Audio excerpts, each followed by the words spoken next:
Lesson 20. I am determined to see. We have been quite casual about our practice periods thus far. There has been virtually no attempt to direct the time for undertaking them. Minimal effort has been required, and not even active cooperation and interest have been asked. This approach has been intentional and very carefully planned.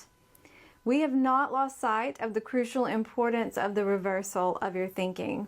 The salvation of the world depends on it.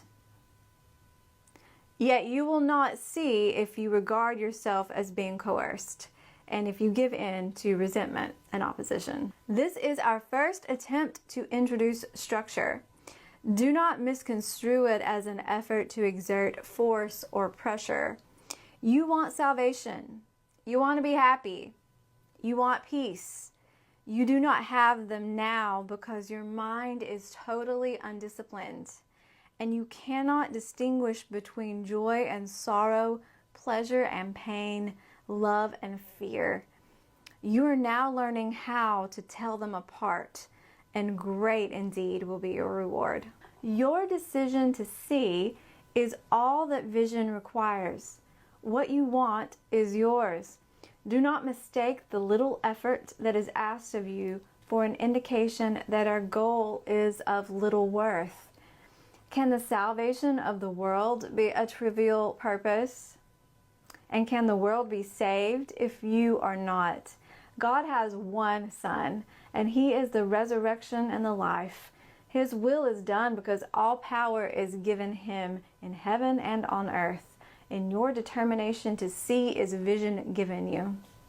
The exercises for today consist in reminding yourself throughout the day that you want to see. Today's idea also tacitly implies the recognition that you do not see now.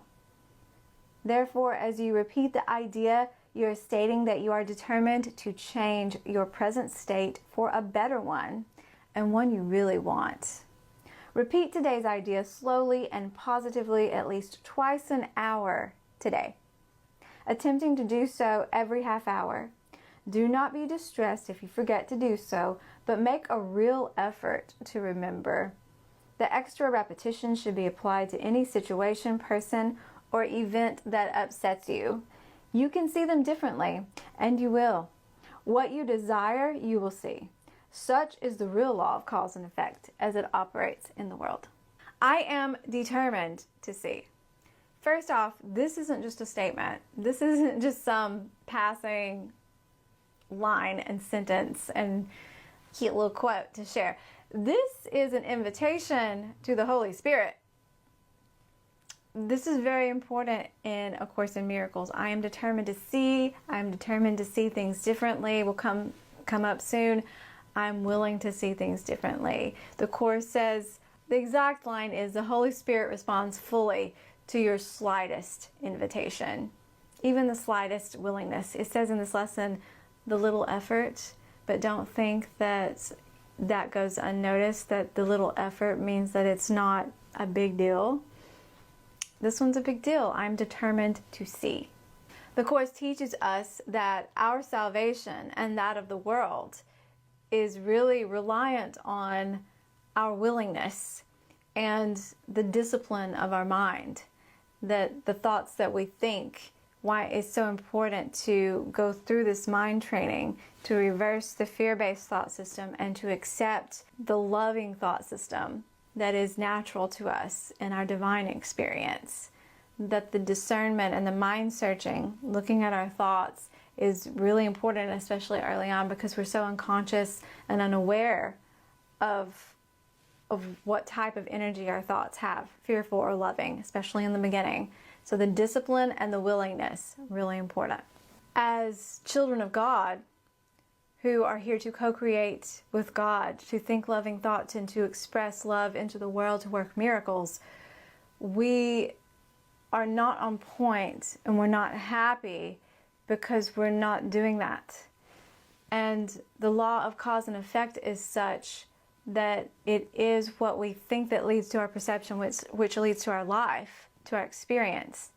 So if we're not differentiating between love and fear and pain and pleasure and joy and sorrow, the real and the unreal, then we are miscreating. It's like, what is the thing about snakes? I think it's appropriate that baby snakes will react because they don't know, they don't have the discipline to hold their bite and venom on reserve for a real emergency because they're little. They don't have the wisdom of an adolescent or grown snake. And so adult snakes, they look at their situation and assess it, and if they can get away, fine, because it really takes a lot out of them, I guess, to, I think bees are the same way. Aren't bees the same way? I should have looked this up beforehand, but this is just coming right now. So they have it on reserve. They save it for when it's actually necessary, and baby snakes don't do that. They just react because they're undisciplined. Where was I going with this? I mean, I think I was going with self-sabotage here. We are miscreating, we are overreacting because we are thinking the thoughts that are not of God, not of love. That is cause. Our effect is our experience. It produces a similar effect. So we're having these unloving experiences. Our life isn't happy because we're not thinking the thoughts that we are meant to think, and we're not on purpose doing what we're here to do. And we are just overreacting, and we're trying to fix it on the level of the external, which is like rearranging deck chairs on the Titanic, basically, is a good way to visualize that. And the root cause is always the quality of our thoughts. That's why this training is so important, and the discipline of our mind. Because you were born to be a creator. You were born to be in control because God is in control through you. And not at the effect of a loveless world. Not at the effect of a meaningless world. Not at the effect of lovelessness. That's not who you were created to be. You were meant to walk through this world confidently, transforming everything that is neutral or not of love into that which is of love, claiming it for God, for love. And we don't feel that way most of the time, right? We are at the effect, especially these days, of the things that are happening externally. So if we take back the power of our mind, our creative power, the creative force that lies within us, the God within us, then we can start to think with love instead of think lovelessly, and our experience will change. But we have to know the difference. We have to be able to see the difference in those types of thoughts.